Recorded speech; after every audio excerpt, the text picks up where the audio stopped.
Hello, everyone. Welcome to Start the Week with Spencer. This is our weekly question and answer session here at Doman International, where parents join from all around the world and ask us their biggest questions. And we do encourage parents to bring their biggest and toughest questions to this session, and we try to give them the most helpful and thoughtful answers. A couple of quick announcements before we start to get to the questions. And by the way, whether you're joining me right now on Facebook, on YouTube, or Instagram, go ahead and start typing your questions into the comments box, and I'll get to your questions in order. And I do encourage parents to post their questions early because very often toward the end of the session is when all the questions start rolling in. And sometimes I feel badly I can't get to all of them.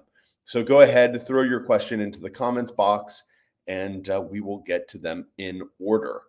A couple of quick announcements before we get to questions. So first of all, Doman International is currently offering appointments at different times of the year in 10 different locations around the world. So our headquarters are here in Philadelphia in the United States. So if you're interested in coming to our headquarters, we have appointments available throughout the year.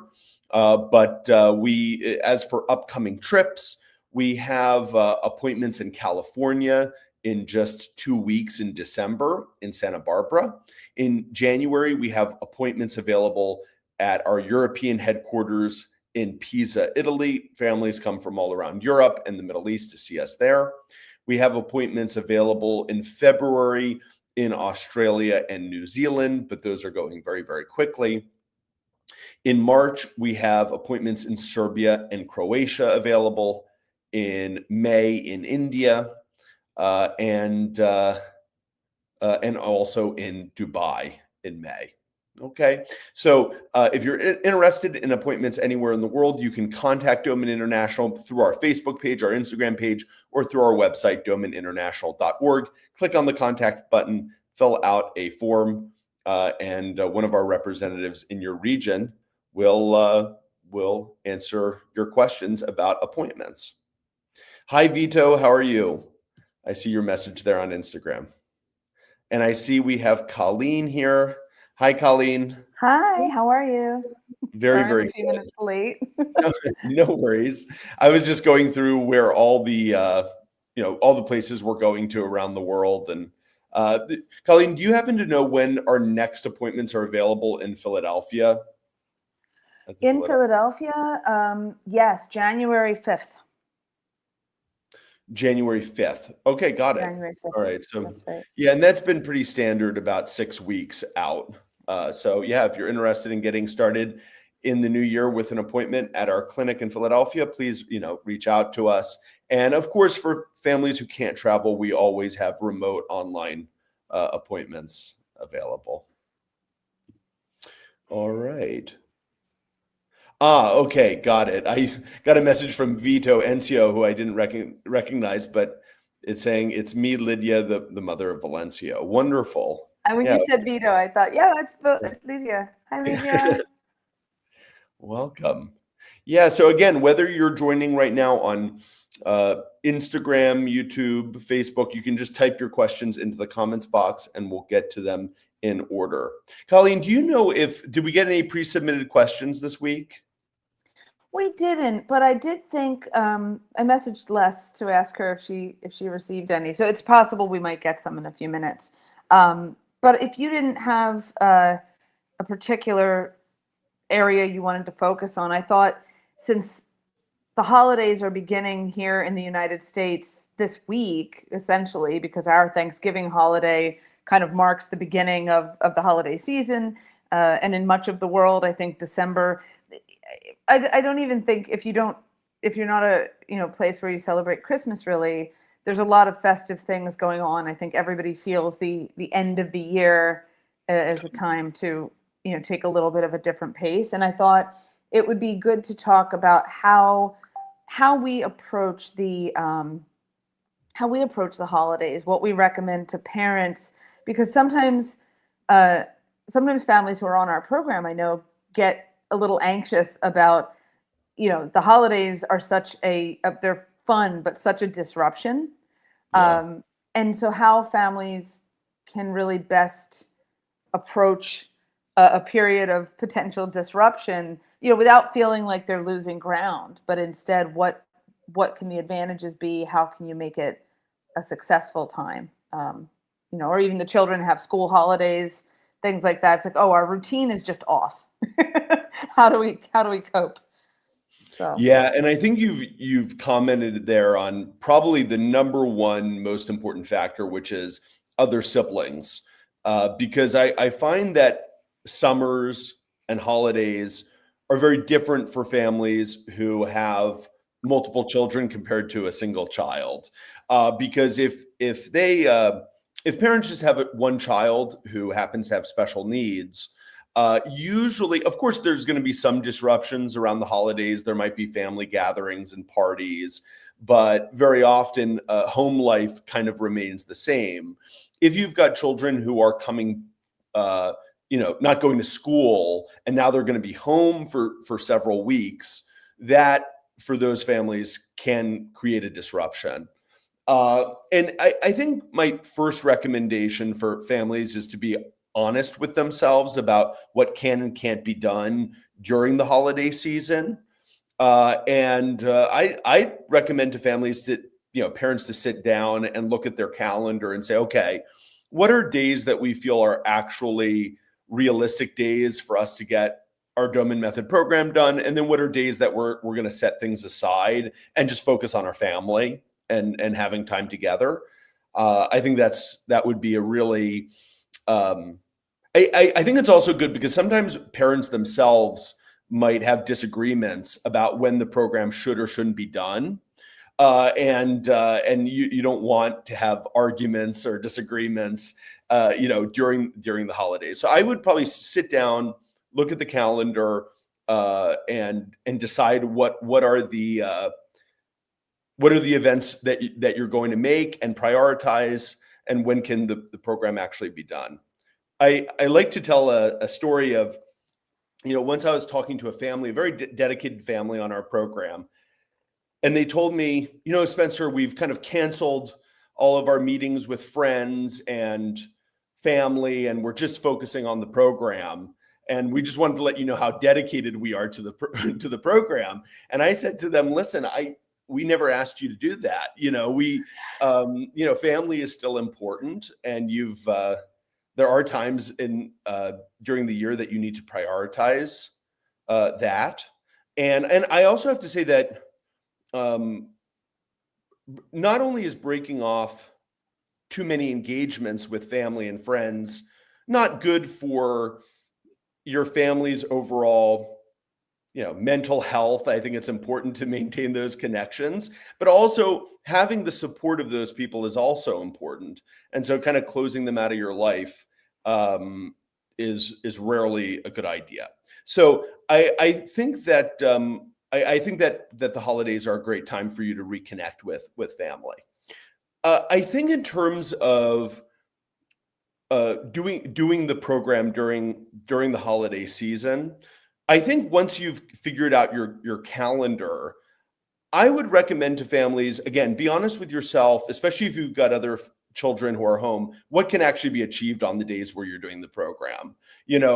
For many families who have come to our clinic, they know that we teach the program in sequences. So there might be a family who's experienced on our program doing 3 sequences of the Doman Method every day.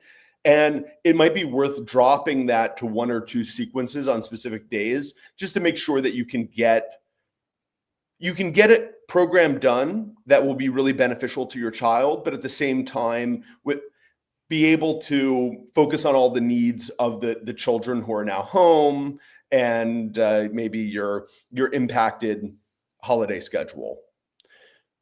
I think that one challenge a lot of parents express to me about the holiday season is about their children's nutrition part of the program. And going to parties where food is being served that your child may not be able to eat, and that can be tough. And so I would say to parents, it's worthwhile to plan in advance And so maybe that means doing a little less program on certain days to pre-plan for those trips and say, okay, let me put, make my child a meal that I know they'll be able to eat rather than be, obligated, to feed my child whatever's going to be available at this party, which may not be ideal for them.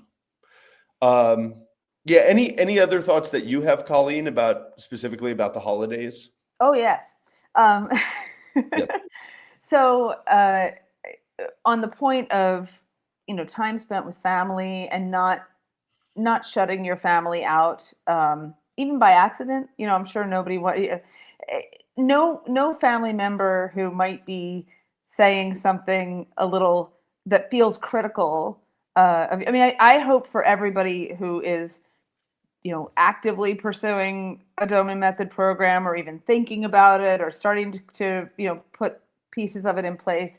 I hope that every single one of you has family who are open-minded and say, wow, whatever you think is best for your kid, go for it. But I also live in the real world and I have real family, and I know that that's just not always the case. But it also doesn't mean that those family members don't also adore your child, obviously. So if they are saying, if they're giving you side eye or saying, well, it's the holidays, oh, you've got to be so strict all the time. I grew up on this program, and our nutrition program was very strict for a number of years for a number of reasons. And it was very important for us to do that. But there were definitely times that I can remember my parents being in direct conflict with their parents, and that was really, or their siblings or whoever, and that was really hard. So one of the ways that they managed it was they would bring foods that we could eat that were appropriate on our program, and they would make it enough for everybody to try. If we were going to, like, my great grandmother had an annual Christmas party, and my mother would make a tray of some kind of cookie that was an all natural cookie. And now this is in the early 80s. So, I mean, she was sourcing ingredients that, like, nowadays I feel like it's a little easier depending on where you are. But if you bring stuff and, don't tell people, oh, this is, I'm bringing this because your stuff's unhealthy, or, Yeah, of course. just, you could talk and also talk to your kids realistically before the party about, here's why we'd rather you didn't try these foods. It's just going to make you sick. It's not, you're not going to feel better. I remember, though, a few years ago, a mother telling me, this is Chiana Spencer. Yeah. They had gone to a family party, and her one son, not even her son who was on the program, but he was on a pretty strict nutrition program for his own issues. He went ahead and went and ate whatever he wanted, kind of behind her back, because she was occupied. And the next 2 days were not fun for him. He just felt like utter junk. And he told her, and he was about 10 years old at the time. And at the end of that, he said, Mommy, that was a bad idea. I don't want to do that again.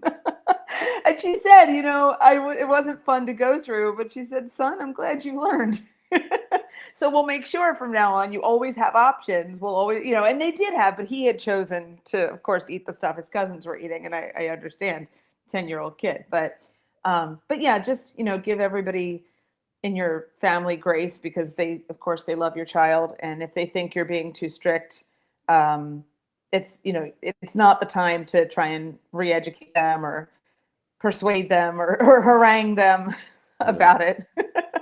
Yeah, I mean, my yeah. favorite comeback was the one mom on our program who was really tired of, she had a hyperactive child who, if he ate sugary foods, would kind of start bouncing off the walls. And she got really tired of being lectured by her family members about, oh, it doesn't matter what you feed him. Let me give him a cookie, that kind of thing. Oh, you shouldn't, you're so mean. Why won't you let him eat this? And so what she started to tell them was, oh, it's fine. You can feed him whatever you want. you'll just have him for the next 24 hours so you can deal with the consequences. I love that. That's brilliant. And then all of a sudden they no longer made comments anymore, because they didn't want to deal with the consequences. I think getting to the heart of what you're saying, Colleen, is about understanding your boundaries. What are you willing to be flexible on during the holidays, and what are things that you feel are, kind of rules you have to stick to as a family, and just making sure you stick to those. Yeah. I think the old, oh, well, if he jumped off a bridge, would you jump too? When your kids perhaps say, oh, well, everybody else is doing this or that. And you say, okay, I understand that. And yeah, it can be tough to be a little different, but this is what we do, Yeah, that's. Yeah. Well, I see we have a couple of questions that have come in. Okay. So we've got one on a question here on YouTube that says, when it comes to reading, does Doman advocate for the whole word method, or starting with the alphabet and the sounds of individual letters before progressing to words? Thank you. Good question. So so the Doman method is, I would say maybe best known for its reading program, because the book that kicked the program off, which was called How to Teach Your Baby to Read, written by my grandfather, Glenn Doman, was revolutionary in the 1960s because it outlined for parents a roadmap that they could follow at home to teach their children to read well before they were school age. And so the Doman method is a whole word method. In fact, I don't know, I haven't done like a deep historical look into this, but I don't even know if the concept of a whole word method existed before my grandfather's book in the 1960s. Again, I haven't done a historical deep dive into this because, before that, children often learn to read sitting on the laps of their parents at home, being read books, and then, or perhaps at school. The Doman method is a whole word approach. We do get into teaching letters, but more to teach writing skills, because of course you do need to know letters to write and to spell. But we teach with words. And I've just gotten back from a trip, so I'm not sure. I brought all of my materials on a recent trip to India and the UAE, but I do have an example of a word here. So this is a word actually from a set of vegetables. And you can see that when we show a word to a child, we're not just showing the whole word, we're showing it in large, bold, and in this case, red letters. And that's to make it as easy as possible for the child to learn how to read. We use large letters because for a young child with immature vision, it makes it easy for them to see. And we use the color red because it's the easiest color for the human eye to see. And so this is why we can actually teach even babies and very young children how to read, because we make reading user-friendly for them, right? It's easy for a young child to see a large red word. And then what we do is we teach the word with frequency, intensity, and duration, meaning we show it with the right number of repetitions for a child to learn the word, which is very important, right? If I were to show this word to a young child and say, this is cauliflower, it would be wrong for me to expect a young kid to read that word after one showing. So we show it with the right number of repetitions for the child to learn to read the word. I highly recommend, if you're interested in our reading program, that you check out our website, domanlearning.com. Doman Learning has a reading course. It has materials. So especially if you've got a neurotypical child, right, a well child, a neurotypical kid, and you want to teach them how to read as young as possible, check out domanlearning.com. You could definitely check out my grandfather's book, How to Teach Your Baby to Read, as well. And if you've got a child with special needs, then you're in the right place here at Doman International. Probably be a good idea for you to jump on a call with Colleen, so you could learn more about what our reading program can do for children with developmental delays, but also all of our other programs as well. Okay. So there's a follow-up question here. Did your institute study what would be the negatives of learning the individual letters first? And what would be the drawbacks of the whole word method? Okay, let me try to take those two things one by one.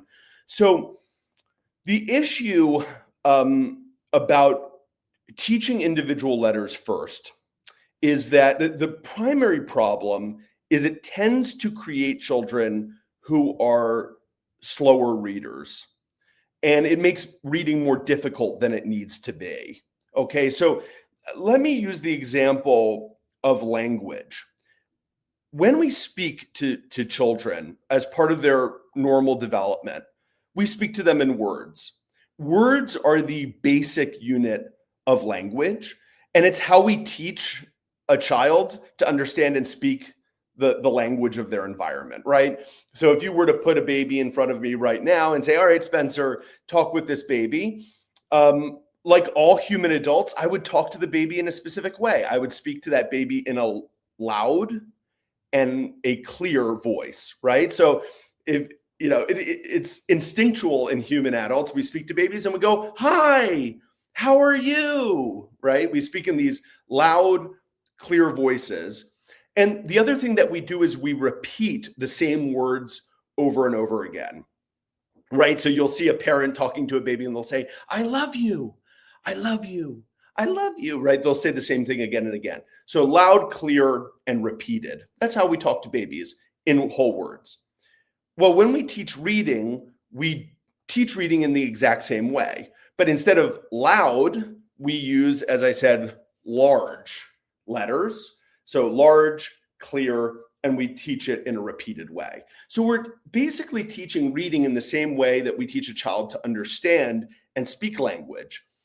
And it's an important thing to understand because children are linguistic geniuses. They learn languages very easily, right? It's one of the most amazing things about human babies, right? A child born in Philadelphia tonight, English is a second language, right? It's a foreign language like any other language. And yet that baby will learn to speak English in a perfect Philadelphia accent from hearing everyone, speaking English around them.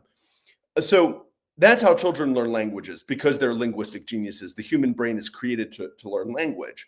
Well, reading is just the written form of language, right? So we hear languages spoken, but reading is the written form of language. So it makes complete sense that we're going to teach a child to read in the exact same way that they would learn to understand their language. And something my grandfather didn't know in the 1960s, because the scientific research wasn't available, was that there's a small area of the brain called the visual word form area.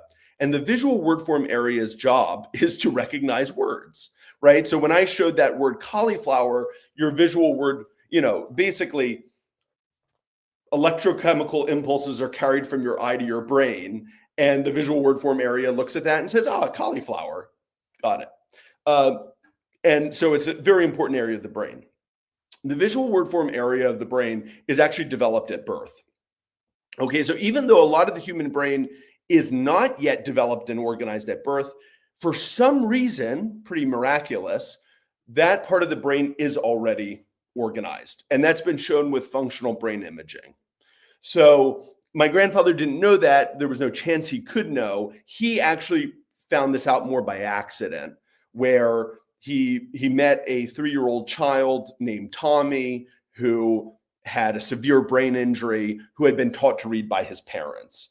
And my grandfather saw this child and said, well, if a 3-year-old with developmental delays can learn how to read, why can't all kids learn how to read by age 3? And that's what led him on this course to creating the reading program. So yeah, the issue with teaching individual letters is it's actually not the way the human brain reads. So even children that are taught to read phonetically, letter by letter, eventually the visual word form area of their brain figures it out, in other words, and starts to recognize whole words. The problem is for a large percentage of children, it doesn't work, or it doesn't work well. For example, in the US, about 2/3 of fourth graders now are reading below age level. So the conventional way of teaching reading, the kind of phonetic way, unfortunately has not been successful. It's been successful, I guess, in teaching many people how to read, but it's not the easiest way to do it, and it's not the easiest way to create fluent readers. One last comment I want to make. When you teach children to read via decoding letters, because it makes it more difficult for the child, children enjoy it less. And that's very important. Children don't tend to enjoy things that are difficult for them. And that's not just children. Adults don't tend to like to do things that are difficult for them either. It's just the nature of who we are as humans. So by making reading easy for children, they will enjoy it more and want to do more of it. So that's another important reason why we use the whole word approach. Go ahead, Colleen.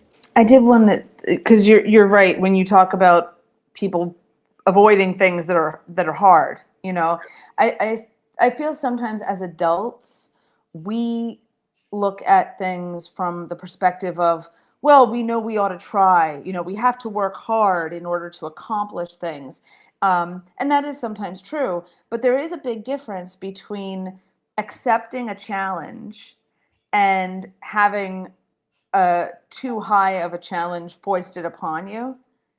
So when we look at, and this was something that Dr. Suzuki in the Suzuki Method understood very well too. He said children love to do new things. They're interested in, they do want to stretch themselves. There's parents, sometimes parents will say, oh, I'm so worried that he's just lazy.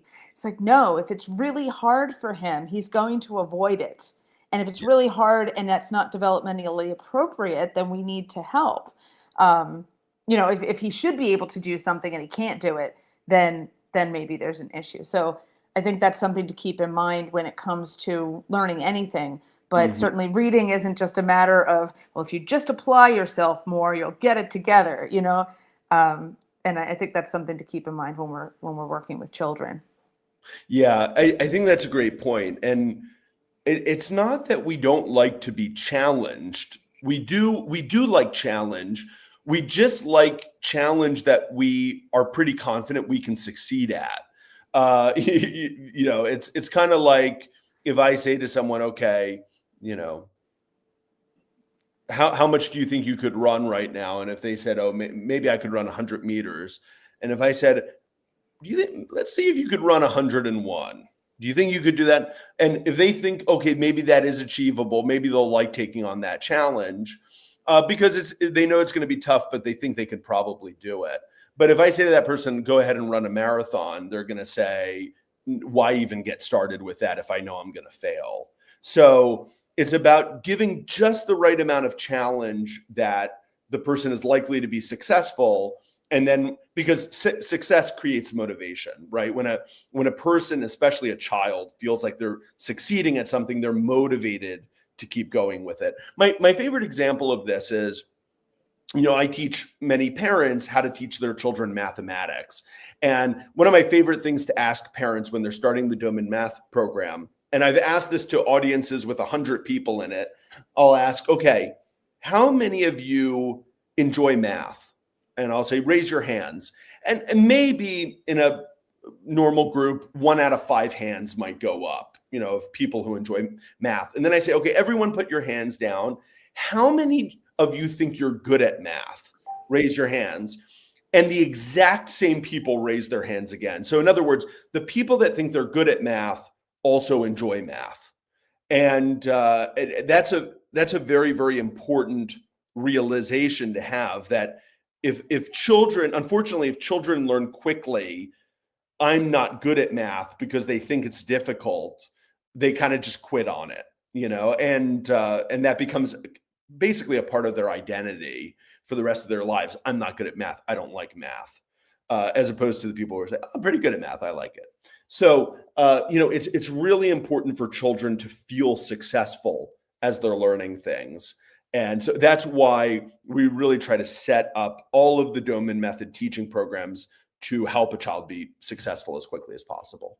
And then they become self-motivated to learn along with us.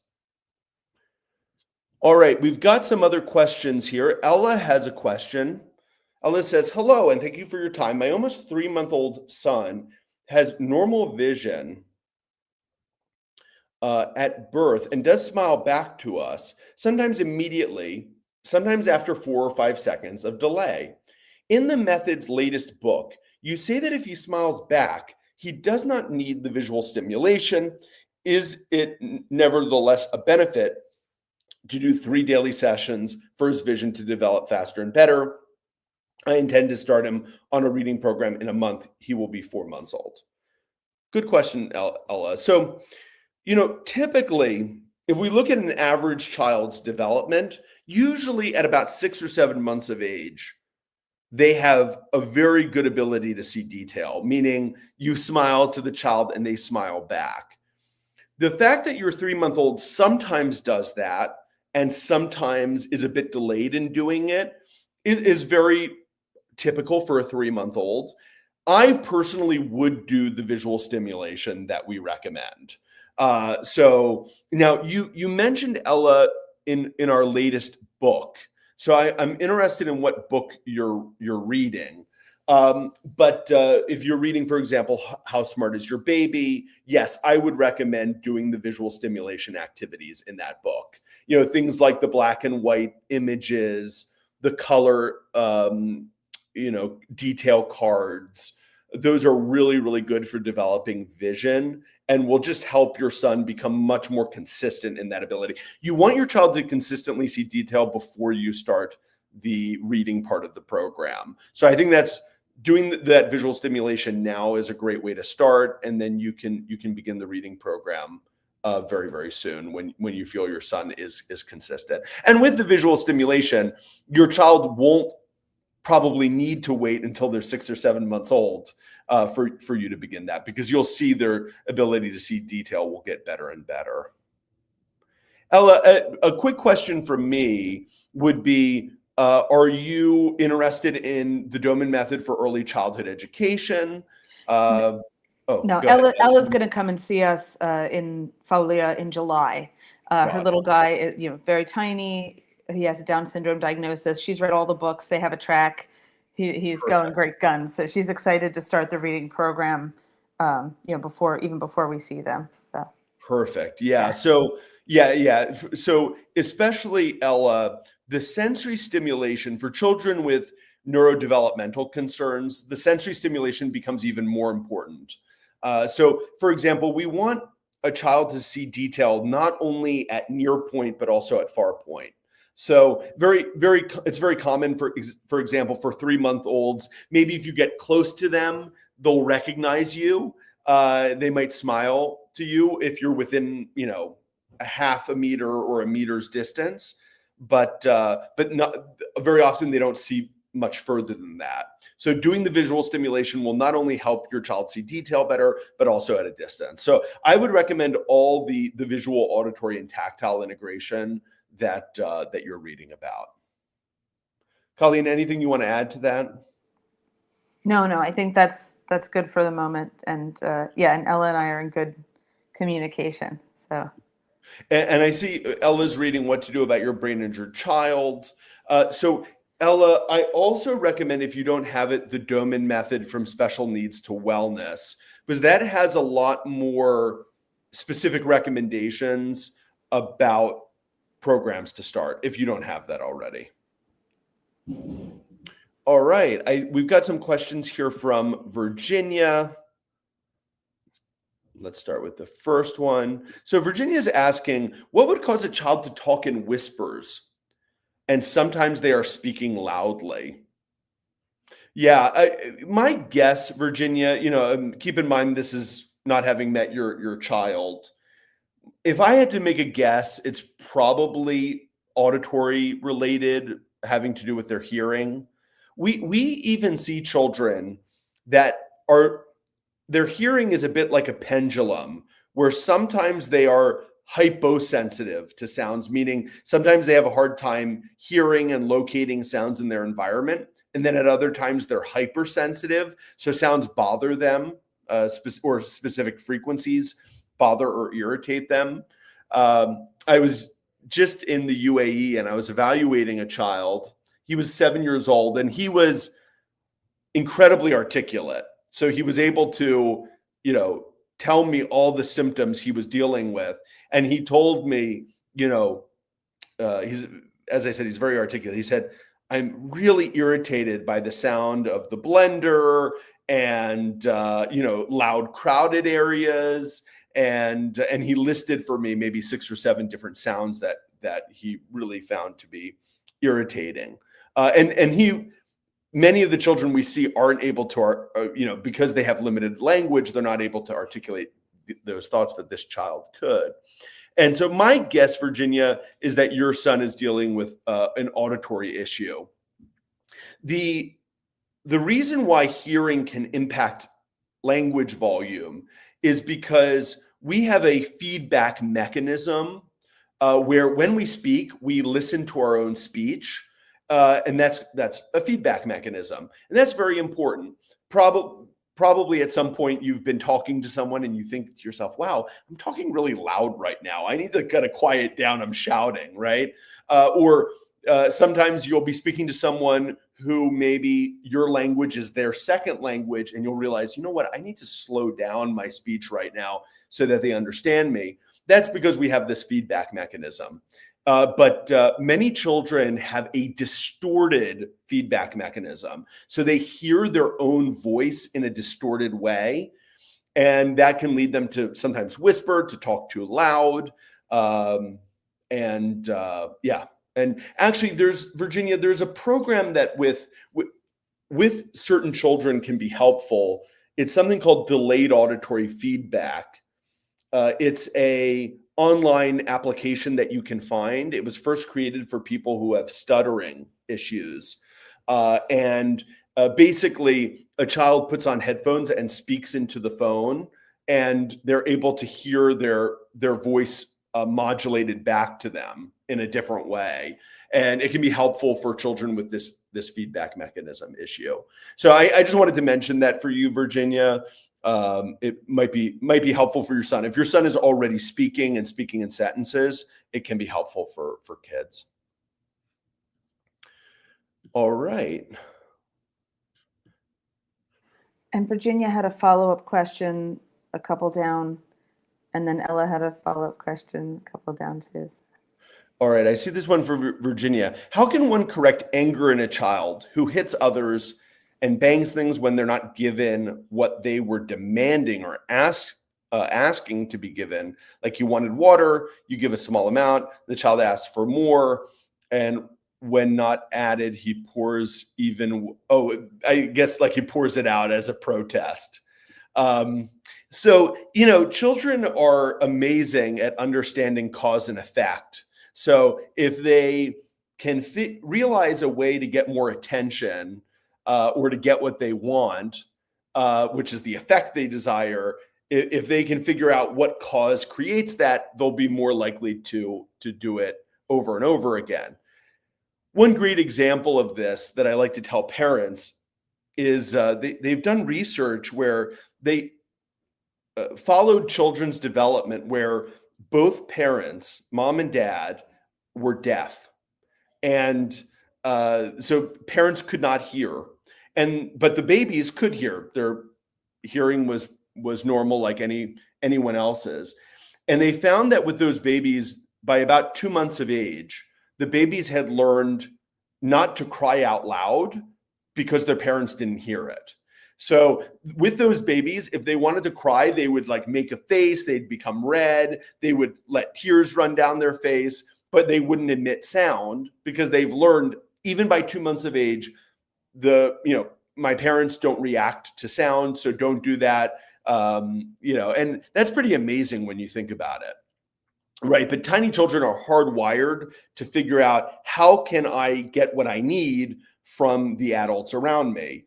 It's a survival mechanism. And so when we come to a child who is behaving aggressively or throwing temper tantrums, my first recommendation would be to create a rule in the household that you can implement with your child. And just to give you an example of a rule, it could be something like, we don't hurt others. Something for a child who's aggressive, it might be that.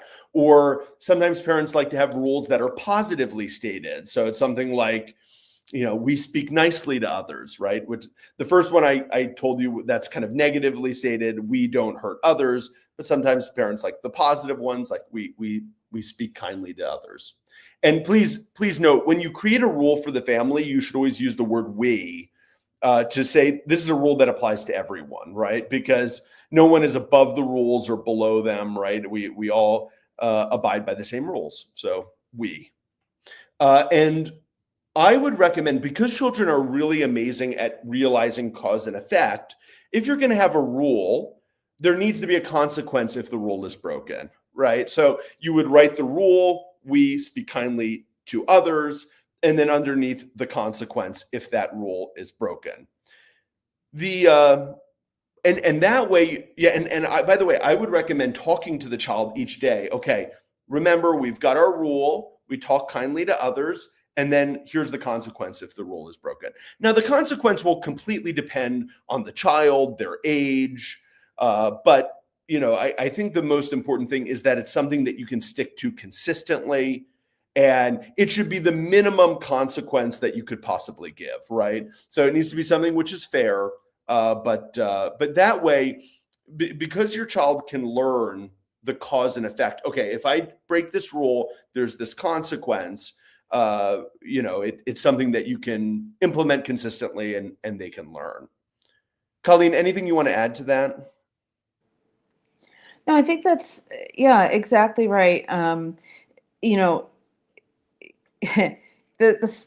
sometimes it's tough to tell whether a child's behavior issues are due to their neurological challenges or because they're just being a kid.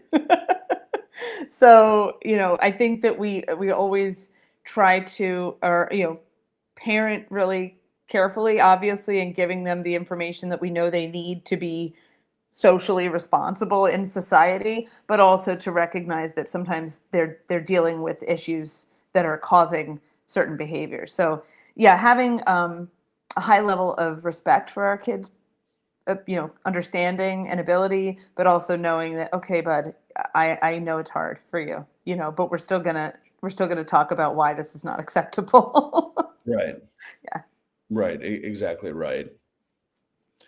All right.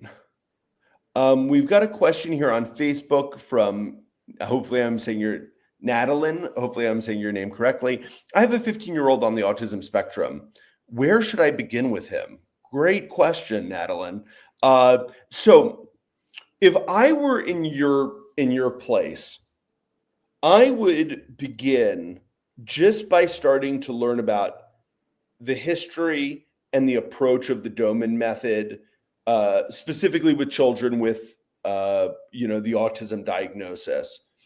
We do have a book, Natalyn, called Answering Autism. Oh, actually, you can see there's here we go. This is a large, a blown up version of the cover of the book. But yeah, Answering Autism, the Doman Method for Autism, ADD, and Neurodevelopmental Delays. So this is a book which is available on Amazon. You can get it as a hard copy. You can get it as an ebook. You can get it as an audiobook. If it's hard for you to find the time to read books, you could listen to the book. We've also got a lot of content, webinars online, where you could also learn about our work. Colleen, do you have specific webinar links that you tend to share with parents? Yes. Okay. So, Good. Natalie, if you want to message me directly, you can message me through Facebook. It'll get to me, or you can email me directly at info@domaninternational.org. You can also send me a text or a WhatsApp message at my phone number, which is country code 1-814-232-8668. Because I've got a lot of things I can share with you that'll help you get started. Yeah, and Natalie, I just put up the email address on the screen, info@domaninternational.org. So you could email that. Is that your correct number that I put up there? Yep, Colleen? you got it. You got it. Thank you. Yeah, or you could message Colleen there. Yeah, so Colleen, out of interest, when parents reach out to you, what are the general things that you share with them? Via text, like links and things like that. So yeah, we have a webinar about it's called "Is the Doman Method Right for Your Family?" We presented it a few months ago. We actually were due to schedule another one because we do like to do them live, but we record all of them, so you have them, available too. And that goes over how the different pieces of the Doman Method incorporate to form that holistic approach. But it is customized to each kid. And then I also send the links for our books and also invite parents to hop on a call with me, because there's never any obligation to that call. It's really just a little more about your child's needs, what's going on with them specifically, so I can give you better recommendations from our perspective. And Perfect. if you're not in the United States or Europe, or to prefer to speak any other language, Spanish, Italian, Serbian, Russian, let me know that as well, because then I can introduce you to the right rep. Perfect. Colleen, just to let you know, your video has started to cut out. We hear everything you say, but your video has started to cut out. Thank you. Okay. Let's see. We've got some follow-up questions here. So this is on the topic of the Doman reading program. So words would be recognized in the same way as pictures. So the word cauliflower should be recognized the same way as a picture of cauliflower. Essentially, yes. That's exactly the way of looking at it. What we found is that when someone is a proficient reader, they look at words, especially familiar words, essentially as images, right? So if I show you the word elephant right now, if you are a normal reader, your brain looks at that word in its entirety and sees elephant. You're not going to read it as elephant, right? That would make reading very slow and laborious. And interestingly, this is a slightly off topic on the topic of math, but also the human brain has not only been designed to read words as images, but also to recognize quantities as images, right? For example, if I show you this quantity on my hands, your brain, if you have an ability called innate number sense, looks at that and recognizes it as a picture, 4, right? Only someone who has math problems would have to go 1, 2, 3, 4, right? Your brain recognizes that as a picture 4. So you're absolutely right. And that's the goal of our program, to teach a child to read words through recognizing words as an image. And sometimes people have, it's at some point in the future on one of these webinars, I'll have to do this, but there's a kind of social media post which has gone viral where they've taken a paragraph and for every word in the paragraph, they've kept the first and the last letter the same. So for example, if you take my name Spencer, the first letter S and the last letter R stay in their place, but all the other letters in between get mixed up. And even though every word in that paragraph has all those internal letters mixed up, you can still read the paragraph because your brain is basically looking at those words as images. It's pretty remarkable. So that's what normal reading looks like. Why would learning the shape and sound of 26 letters be too much of a challenge for average intelligent children. So I don't want to say that learning the shape and sound of the 26 letters is too much of a challenge, because obviously the vast majority of humans, if they're taught that way, still eventually learn how to read, right? Some children kind of get left behind and never learn how to read, but most humans will successfully learn how to read in this way. What I'm saying is it's a more difficult approach to teaching reading. It takes longer, it's less fun, and it's more likely to create readers who are slow. And when children are slow, and adults are slow readers, they read with less comprehension. And if you I see some children. I actually, at Doman International, we see children almost every week in our clinic who are maybe diagnosed as dyslexic, and they read so slowly that by the time they get to the end of a sentence, they can't even remember what the first word was. So they read like this, and so they're so slow they don't even remember what the start of the sentence was. So yeah, so that's why it's important to create readers where reading is effortless and fun, and easy for them. All right, but very good questions. I have to say, these are in-depth questions, and I'm also happy to say I'm writing a book right now that goes into depth on this topic. So it should be out pretty soon.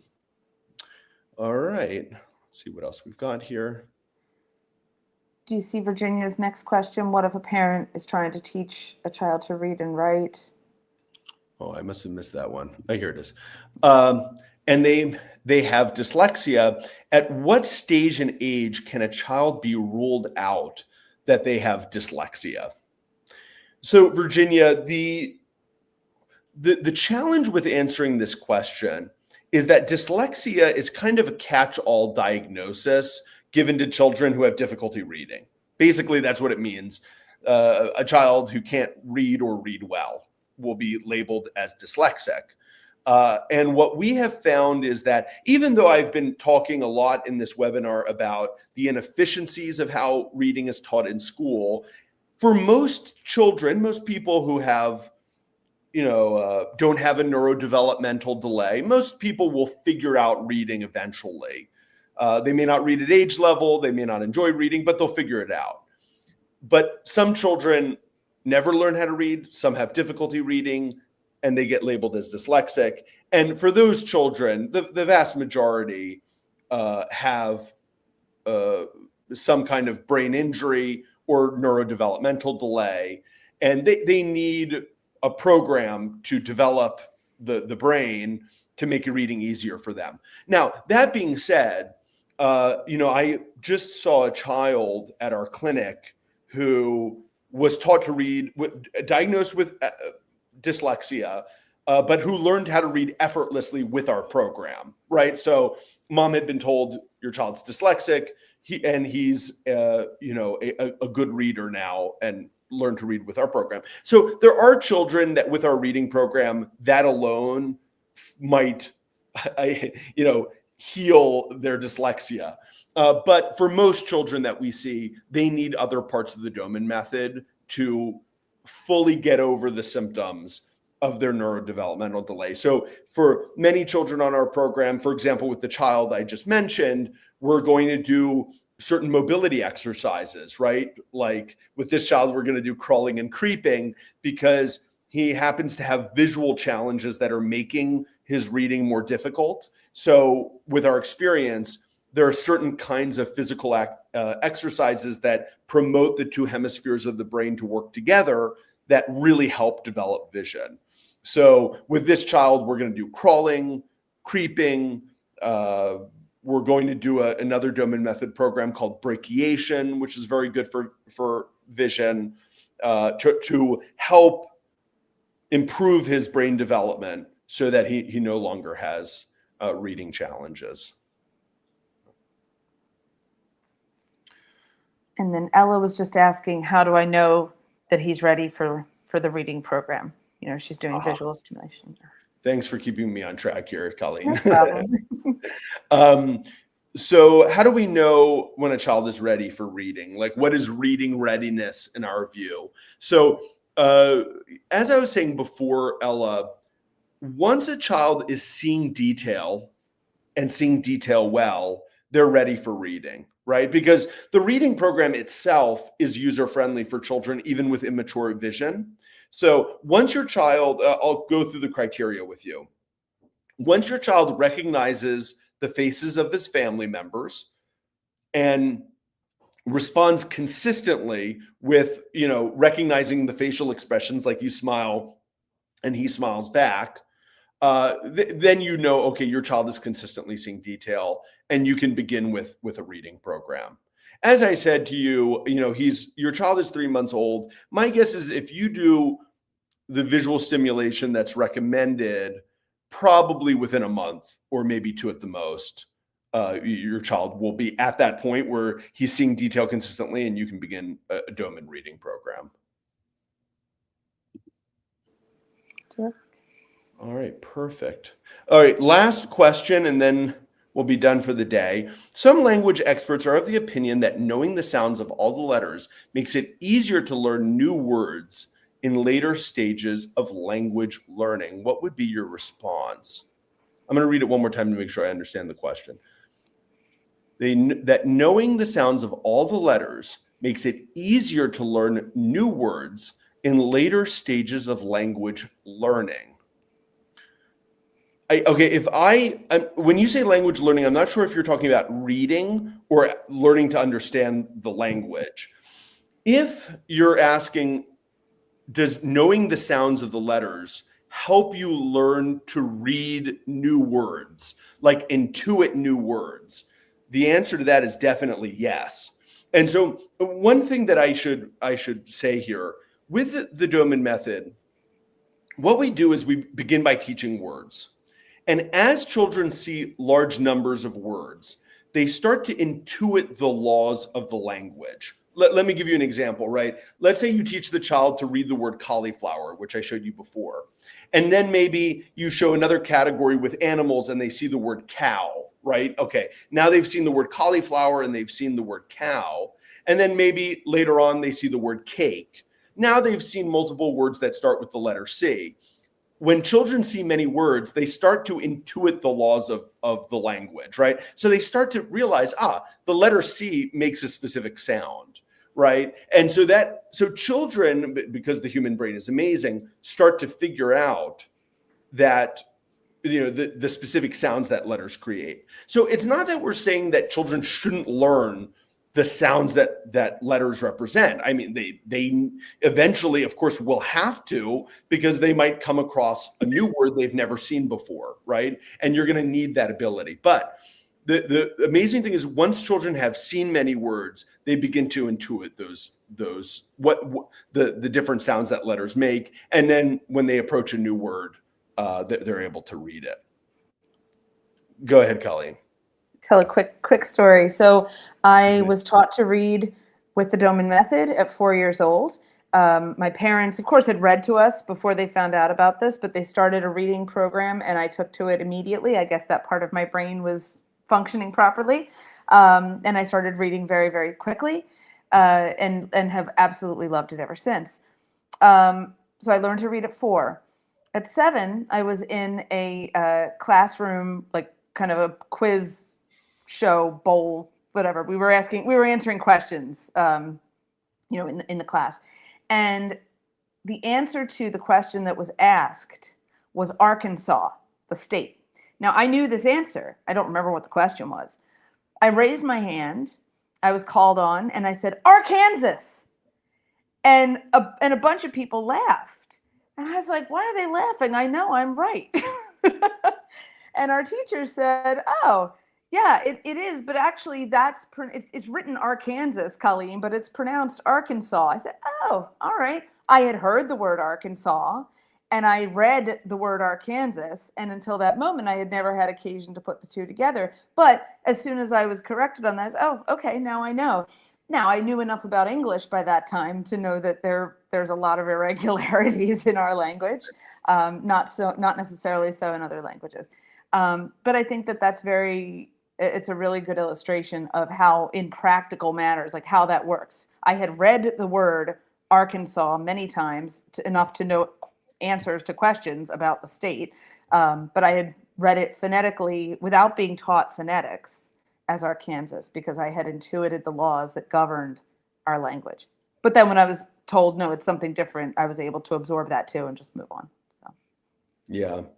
And one of my favorite examples of the problems of phonetics is, if you look at the three words I've just thrown up on the screen, tough, ghost, and though, the GH sound in each of those words represents different sounds, right? So in tough, it represents basically an F, the same sound an F would be. And then with ghost, it's a hard G.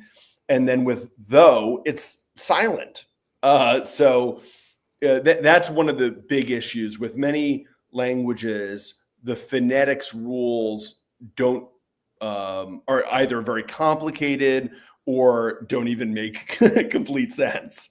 So it's another. But again, because of the visual word form area, if you're able to read English, you would read those words correctly because you've associated those words with a specific sound for that word. All right. Well, listen, everyone, we are all out of time. I'm just throwing up Colleen's email address one more time. If you're interested in coming to Doman International or one of our many locations around the world for an appointment, reach out to Colleen at info@domaninternational.org. For all of our Americans, and in fact, everyone around the world, I hope you have a great Thanksgiving. It's our holiday, which is coming up on Thursday. So much to be grateful for. Happy Thanksgiving, everyone. And we will be back here next Monday at the exact same time.